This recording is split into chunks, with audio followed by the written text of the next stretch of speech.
चुकून पाकिस्तानात गेलेला BSF जवान भारतात परतला।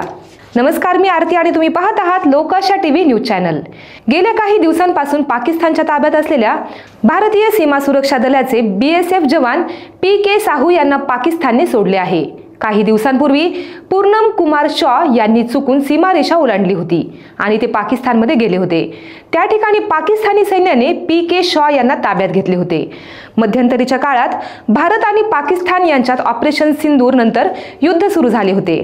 त्यामुळे PK शॉ पाकिस्तानी सैन्याच्या ताब्यात होते। पाकिस्तानने त्यांना 23 एप्रिल रोजी पकडले होते। मात्र आता भारतासोबत शस्त्रसंधी झाल्यानंतर पाकिस्तानने त्यांना सोडले आहे। बुधवारी सकाळी 10:30 वाजता अमृतसर येथील अटारी बॉर्डरवरून PK शॉ यांना माघारी परतले। भारत-पाक सीमारेषेवर शेतकऱ्यांच्या देखभालीसाठी भारतीय सैन्याने BSFचे 2 जवान तैनात केले होते। फिरोजपूरमध्ये 23 एप्रिलला जवान PK शॉ यांनी चुकून सीमारेषा ओलांडली होती। ही गोष्ट पाकिस्तानी सैन्याच्या लक्षात आल्यानंतर पाक रेंजर्सने त्यांना ताब्यात घेतले होते। त्यांच्याकडील सगळी शस्त्रास्त्र जप्त करून पाकिस्तानने गेल्या 20 दिवसांपासून त्यांना ताब्यात ठेवले होते। अशाच महत्त्वपूर्ण बातम्या पाहण्यासाठी पाहत रहा लोकाशा टीव्ही न्यूज चॅनल आणि आमच्या चॅनलला लाईक, सबस्क्राइब आणि शेअर करायला विसरू नका।